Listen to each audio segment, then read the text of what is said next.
ഞാൻ അഭിലാഷ് കരിമളക്കൽ, റിട്ടയർഡ് കൃഷി ഓഫീസർ. ഇനി ഞാൻ പറയാൻ പോകുന്നത് ജാതി കൃഷിയെക്കുറിച്ചാണ്. ഇതൊരു ജാതി മരമാണ്. ജാതി എന്ന് പറയുന്നത് നമ്മുടെ സുഗന്ധവ്യഞ്ജനമാണ്, ഔഷധമാണ്, അതേപോലെ തന്നെ ഉത്തേജകമാണ്. അങ്ങനെ രണ്ട് മൂന്ന് രീതിയിലാണ് ഈ ജാതിയെ ഉപയോഗിക്കുന്നത്.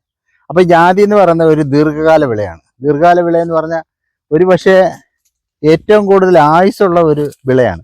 150 വർഷമൊക്കെ ആയുസ്സുള്ള 150 വർഷത്തിൽ മുകളിൽ പ്രായമുള്ള ജാതി മരങ്ങൾ നമ്മുടെ കൊച്ചു കേരളത്തിൽ തന്നെ പലയിടത്തും ഉണ്ട്. അപ്പോൾ ജാതി മരങ്ങൾ കൃഷി ചെയ്യുമ്പോൾ നമ്മൾ ശ്രദ്ധിക്കേണ്ട ചില കുറച്ച് കാര്യങ്ങളാണ് ഞാൻ നിങ്ങളുമായിട്ട് പങ്കുവയ്ക്കാൻ ഉദ്ദേശിക്കുന്നത്. അപ്പോൾ ജാതി ഒരു ദീർഘകാല വിളയാണെന്ന് ഞാൻ പറഞ്ഞു. അതേപോലെ തന്നെ ഇതിൻ്റെ ഒരു പ്രത്യേകത, തണൽ ഇഷ്ടപ്പെടുന്ന ഒരു മരമാണ്.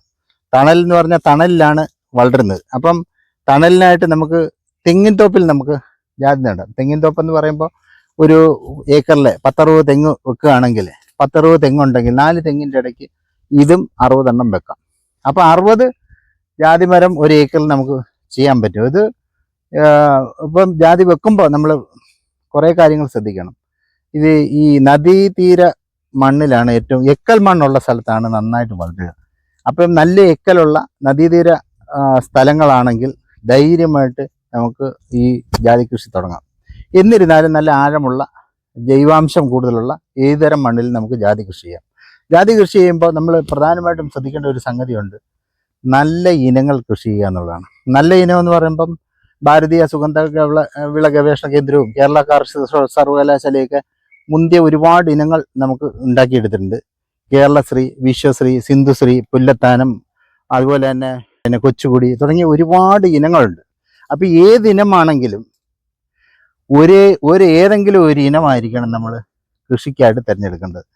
പല ഇനങ്ങൾ കൂട്ടിക്കലർത്തി കൃഷി ചെയ്തത്. അപ്പം നമ്മൾ ഏതെങ്കിലും ഒരു പ്രത്യേക ഇനം സെലക്ട് ചെയ്ത് അത് തന്നെ ആയിരിക്കണം നമ്മുടെ കൃഷിഭൂമിയിൽ ഉണ്ടാകുന്നത്. കാരണം എന്ന് വെച്ചാൽ ഒരേ ഇനത്തിന് ഒരേ തൂക്കമുള്ള ജാതിപത്രി കിട്ടും, ജാതിക്ക കിട്ടും.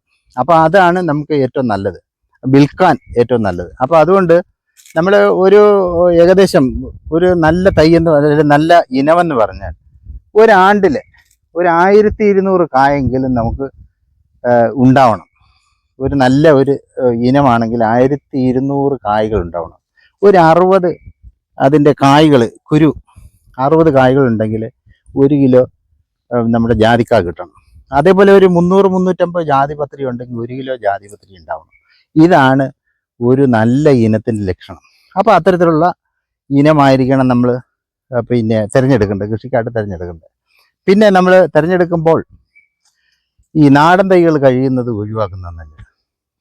ഈ ജാതിയിൽ ആണും പെണ്ണും ഉണ്ട്. അപ്പം നമ്മളൊരു ജാതി നട്ട് 4-5 വർഷം കഴിഞ്ഞിട്ടാണ് ഇത് ആണാണോ പെണ്ണാണോ എന്ന് അറിയുന്നത്.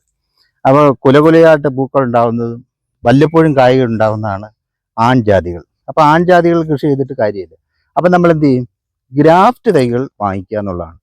അപ്പോൾ ഗ്രാഫ്റ്റഡ് തൈകൾ എന്ന് പറഞ്ഞു കഴിഞ്ഞാൽ പല നല്ല അംഗീകൃത നേഴ്സറികൾ കിട്ടും. ഒരു 3-4-5 തട്ടുള്ള കൂടത്തൈകളാണ് നമ്മൾ തിരഞ്ഞെടുക്കേണ്ടത്.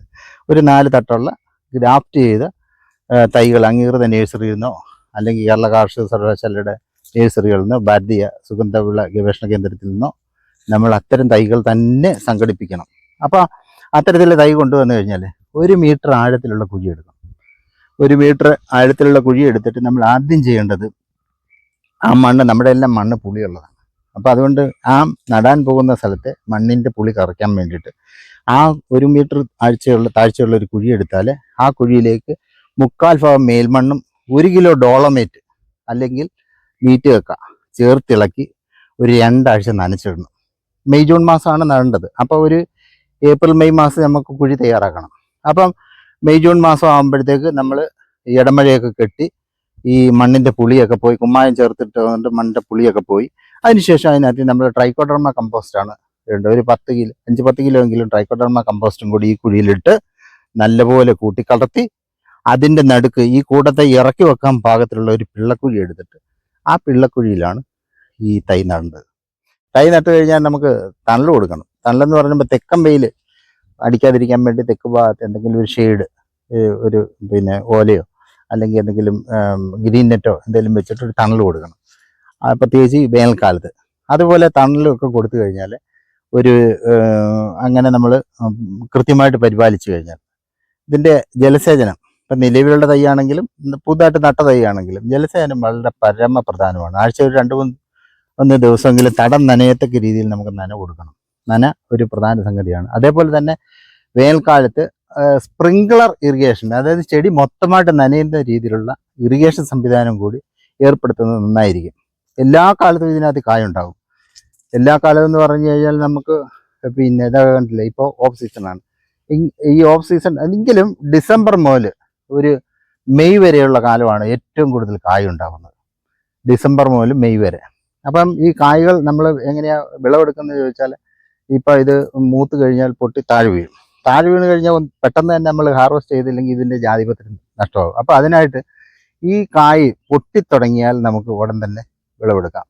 പൊട്ടുക എന്ന് പറയുമ്പോൾ ഇതിൻ്റെ തോട് ഇങ്ങനെ പൊട്ടി പിളരും. ഈ പിളരുന്ന പ്രായമാകുമ്പോൾ നമ്മൾ തൈ പെട്ടെന്ന് തന്നെ ഈ കായ് നമുക്ക് പൊട്ടിച്ചെടുക്കാം. പൊട്ടിച്ചെടുത്ത് കഴിഞ്ഞാൽ ഇതിൻ്റെ പുറം തോടെന്ന് പറഞ്ഞാൽ നമുക്ക് അച്ചാറിടാനൊക്കെ ഉപയോഗിക്കാം, ജ്യൂസ് ഉണ്ടാക്കാൻ ഉപയോഗിക്കാം. അതുകൂടാതെ തന്നെ പിന്നെ ഇതിൻ്റെ ഈ ജാതിപത്രി കുരുവിൽ നിന്ന് പൊട്ടാതെ തന്നെ എടുക്കണം. പൊട്ടാതെ എടുത്തിട്ട് നമ്മൾ പിന്നെ ഉണക്കിയെടുക്കണം. ഉണക്കിയെടുക്കുക എന്ന് പറഞ്ഞാൽ വെയിലത്ത് വെച്ച് ഉണക്കരുത്, തണലിലാണ് ഉണക്കേണ്ടത്. അപ്പം നമ്മൾ മഴക്കാലത്തൊക്കെ ജാതിപത്രി എടുത്താൽ ഉണക്കാനുള്ള സംവിധാനമൊക്കെ അതിനുള്ള ഡ്രയറൊക്കെ ഇപ്പം വാങ്ങിക്കാൻ കിട്ടും. അത്തരത്തിലുള്ള ഡ്രയറിൽ വെച്ചിട്ട് നന്നായിട്ട് ഉണക്കണം. അതുപോലെ തന്നെ കുരുവും ഉണക്കണം. കുരുവൊക്കെ ഉണക്കുക എന്ന് പറയുമ്പോൾ നല്ല രീതിയിൽ ഉണക്കിയാൽ മാത്രമേ അത് നമുക്ക് മാർക്കറ്റ് ചെയ്യാൻ പറ്റത്തുള്ളൂ. അതുപോലെ തന്നെ ജാതിപത്രി നന്നായിട്ട് ഉണക്കണം. ഉണക്കിയിട്ട് നമുക്ക് നന്നായിട്ട് സ്റ്റോർ ചെയ്യണം. സ്റ്റോർ ചെയ്യുക എന്ന് പറഞ്ഞാൽ പൂപ്പൽ വരാതെ ഏറ്റവും കൂടുതൽ വില കിട്ടുന്ന കാലം വരെ നമുക്ക് പിന്നെ ഇത് സൂക്ഷിച്ചു വെക്കാൻ നമുക്കൊരു മനസ്സുണ്ടാവണം. എങ്കിൽ മാത്രമേ നല്ല വിലയ്ക്ക് നമുക്ക് വിൽക്കാൻ കഴിയുള്ളൂ. അപ്പം ജാതിപത്രി എന്ന് പറഞ്ഞാൽ എല്ലാ കാലത്തും നല്ല വിലയുള്ള സാധനമാണ്. പിന്നെ ജാതി കൃഷി ശ്രദ്ധിക്കേണ്ട കാര്യം എന്ന് പറഞ്ഞാൽ ശരിയായ വളപ്രയോഗമാണ്. വളപ്രയോഗം എന്ന് പറയുമ്പോൾ ഇതിന് ഏറ്റവും നല്ല വളം ട്രൈക്കോഡർമ കമ്പോസ്റ്റാണ്. ആണ്ടിൽ 2 വട്ടമായിട്ട് ഒരു 10-25 കിലോ എങ്കിലും, വലിയ മരത്തിന് 10-25 കിലോ എങ്കിലും ജൈവവളം ഇടണം. ആ ജൈവവളം ട്രൈക്കോഡർമ കമ്പോസ്റ്റ് ആയിരിക്കണം. അത് കഴിഞ്ഞിട്ട് മഴ മാറുമ്പോൾ ഏകദേശം മണ്ണിൽ ഈർപ്പമുള്ള സമയം നോക്കി മാസത്തിൽ ഒരു തവണ എന്ന കണക്കിൽ നമുക്ക് രാസവളങ്ങൾ ചെയ്യാം. മണ്ണ് പരിശോധനയുടെ അടിസ്ഥാനത്തിൽ മണ്ണിൽ കുറവുള്ള മൂലകങ്ങൾ ഏതാണോ അതടങ്ങിയ രാസവളങ്ങൾ. പ്രത്യേകിച്ച് ഇതിന് ഏറ്റവും കൂടുതൽ പൊട്ടാഷ് ആവശ്യമുണ്ട്. അപ്പോൾ പൊട്ടാഷ് കൃത്യമായിട്ട് നമ്മൾ ഒരു വർഷം കൊടുക്കേണ്ടത് മണ്ണ് പരിശോധനയുടെ അടിസ്ഥാനത്തിൽ എത്രയാണെന്ന് കണ്ടെത്തി അത് തുല്യ ഗഡുക്കളായിട്ട് നമ്മൾ പൊട്ടാഷ് കൊടുക്കണം. അതേപോലെ തന്നെ പിന്നെ കായ്പൊഴിച്ചിൽ അതുപോലുള്ള കാര്യങ്ങളുണ്ടെങ്കിൽ സൂക്ഷ്മമൂലക വളങ്ങൾ, ബോറോൺ അടങ്ങിയ വളങ്ങളൊക്കെ ചെയ്യേണ്ടി വരും. അതുപോലെ മെഗ്നീഷ്യം അടങ്ങിയ വളങ്ങൾ ചെയ്യേണ്ടി വരും. അപ്പോൾ മെഗ്നീഷ്യം സൾഫേറ്റ് കിട്ടും. മെഗ്നീഷ്യം അത് ഇലയൊക്കെ മഞ്ഞളിച്ചത് ഇതേപോലെ നിൽക്കുന്നതാണെങ്കിൽ മെഗ്നീഷ്യത്തിൻ്റെ അഭാവമാണ്. ഇതിന് മെഗ്നീഷ്യത്തിൻ്റെ അഭാവമുണ്ട്. അപ്പോൾ മെഗ്നീഷ്യത്തിന് അഭാവം ഉണ്ടെങ്കിൽ ആണ്ടിൽ ഒരു 100 ഗ്രാമെങ്കിലും 100-150 ഗ്രാമെങ്കിലും ഒരു ഇടത്തരം മരത്തിന് നമ്മൾ കൊടുക്കണം. അത് മറ്റൊരു വളത്തിൻ്റെയും കൂടെ കൊടുക്കരുത്. അതുപോലെ തന്നെ ബോറോൺ, അതായത് കായ്പൊഴിച്ചിലും പൂക്കൊഴിച്ചിലും ഒക്കെ ഉണ്ടെങ്കിൽ ബോറോണിൻ്റെ ഡെഫിഷ്യൻസി ആയിരിക്കാം. ബോറോൺ ഡെഫിഷ്യൻസിക്ക് നമുക്ക് ഒരു 100-150 ഗ്രാം വരെ ഒരു മരത്തിന് ബോറാക്സ് എന്ന രൂപത്തിൽ നമ്മൾ ചുവട്ടിലിട്ട് കൊടുക്കണം. അതും മറ്റു വളത്തിൻ്റെ കൂടെ കൊടുക്കാൻ പാടില്ല. എന്ന് പറഞ്ഞാൽ പിന്നെ നമ്മുടെ രാസവളങ്ങളൊക്കെ പൊട്ടാഷൊക്കെ കൊടുക്കുന്നുണ്ടെങ്കിൽ പൊട്ടാഷിൻ്റെ ഒന്നും കൂടെ ഇത് കൊടുക്കാൻ പാടില്ല. അപ്പോൾ അത്തരത്തിൽ സമീകൃതമായ ഒരു വളപ്രയോഗം കൂടി നടത്തുകയാണെങ്കിൽ നമുക്ക് നല്ല ആദായം നമുക്ക് കിട്ടും. അതോടൊപ്പം തന്നെ ഇതിന് പലതരം രോഗങ്ങൾ വരും. രോഗങ്ങൾ വരുമ്പോൾ എന്ന് പറഞ്ഞാൽ കുമിൾ രോഗങ്ങൾ, കായ് പൊഴിച്ചിൽ കായ് അഴുകി പോവുക, പിന്നെ തടി അഴുകിയ പോലെ ഒക്കെ ഉണ്ടാകുന്നതുകൊണ്ട് കുമിൾ രോഗമാണ്. അത്തരം കുമിൾ രോഗങ്ങൾ ഉണ്ടാവാതിരിക്കാൻ പതിവായിട്ട് ട്രൈക്കോഡർമ കമ്പോസ്റ്റ് തന്നെ ചുവട്ടിലിടുകയും അതോടൊപ്പം തന്നെ സ്യൂഡോമോണാസ് എന്ന് പറയുന്ന ഒരു കുമിൾ പിന്നെ ബാക്ടീരിയ കൾച്ചറുണ്ട്. എല്ലാ കുമിൾ രോഗങ്ങൾക്കെതിരെയും സ്യൂഡോമോണാസ് ഒരു 10-20 ഗ്രാം 1 ലിറ്റർ വെള്ളത്തിൽ ചേർത്തിട്ട് ഈ മഴക്കാല സമയത്തൊക്കെ മൊത്തമായിട്ട് ചെടിയിൽ തളിച്ചു കൊടുക്കുകയും ചുവട്ടിലൊഴിച്ചു കൊടുക്കുകയൊക്കെ ചെയ്തു കഴിഞ്ഞാൽ ഇത്തരത്തിലുള്ള കുമിൾ രോഗം വരത്തില്ല. പിന്നെ ഒരു ജൈവ കീടനാശിനിയുണ്ട്, ജൈവ കുമിൾനാശിനിയുണ്ട്, ബോർഡോമിശ്രിതവും ട്രൈക്കോഡർമയൊക്കെ ഉണ്ടാക്കുന്നതിൻ്റെ വീഡിയോ ഞങ്ങളുടെ ചാനലിലുണ്ട്. അത് കയറി കാണുക എന്നുള്ളതാണ്. അപ്പോൾ അതിനെക്കുറിച്ച് വിശദമായിട്ട് ഞാനൊന്നും പറയുന്നില്ല. അപ്പോൾ ആ സ്യൂഡോമോണാസ് ഉപയോഗിക്കുന്ന രീതിയും ഒക്കെ നമ്മൾ വിവിധ വീഡിയോകളിലായിട്ട് പറഞ്ഞിട്ടുണ്ട്. ട്രൈക്കോഡർമ കമ്പോസ്റ്റ് ഉണ്ടാക്കുന്ന വിധം പറഞ്ഞിട്ടുണ്ട്. ബോർഡോമിശ്രിതം ഉണ്ടാക്കുന്ന കാര്യം പറഞ്ഞിട്ടുണ്ട്. അപ്പോൾ ആ ബോർഡോമിശ്രിതമൊക്കെ ഉണ്ടാക്കി മഴക്കാല ആരംഭത്തിലും മഴയുള്ള സമയത്തും ഒക്കെ ചെയ്തു കൊടുത്താൽ നമുക്ക് ഇതിൻ്റെ കുമിൾ രോഗത്തിൽ നിന്ന് നമുക്ക് സംരക്ഷിക്കാം. തീർച്ചയായിട്ടും ഒരു ആദായ വിളയാണ് ജാതികൃഷി.